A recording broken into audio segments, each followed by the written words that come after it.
So qualified opportunity zone is a way for which I can take that gain of any source and invest it in real estate and defer my gain. Not only do I get to defer my gain, but there's opportunity for me to reduce my gain when I actually have to pay it. So I get a part step up in my basis if I hold it for a certain period.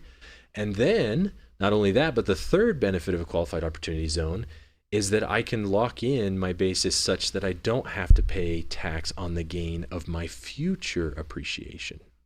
So if I invest in a property and while I'm holding it to meet the qualified opportunity zone standards and it grows in value, as long as I sell it within 30 years, I cannot pay tax on that additional appreciation.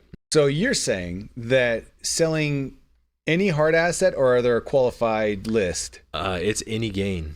Any gain. Mm-hmm. You can then take that gain and basically exchange it into a property in one of these qualified opportunity zones. Correct. Without paying additional tax necessarily, or deferring the tax, or even minimizing it over time, as long as you're following the guidelines. Yeah, let's say I have $1 million gain. Mm-hmm. And I take that $1 million gain, and I don't want to diminish from 1031s, which we'll talk about here in just a minute, which were largely unaffected by this. But let me tell you why qualified opportunity zones, QOZs, might have a better landscape for them than a 1031. In a 1031 exchange, if I sell a property for $500,000 and I have a gain of, let's say, $200,000 built in there, right? I bought it for $3, that's my cost basis. I sell it for $5. I have a gain of $200,000. In order to secure the benefit of a 1031 in its entirety, I have to take that full $500,000, my $300,000 basis and my $200,000 of gain, and I have to put that into a new property. Right. If I only put $200,000 in, I've diminished and maybe largely removed any benefit of the 1031. Well, an opportunity zone is different than that. I only have to reinvest my gain. So if I sell a property for $500 and I have a $200,000 gain, I can take my $200,000, reinvest it, and defer paying tax on my $200,000. Whereas in a 1031, I had to reinvest all of it.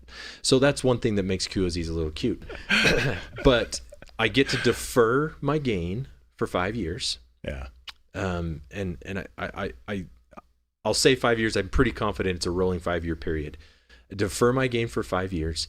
If I hold it for 5 years, I get to get a 10% step up in my basis. So I only have to pay tax on 90% of my gain that I originally had, that $200,000, right? But then all of the appreciation that begins to accrue in that property from the time that I invest in it forward, all of that future appreciation is tax-free as long as I liquidate the property within 30 years.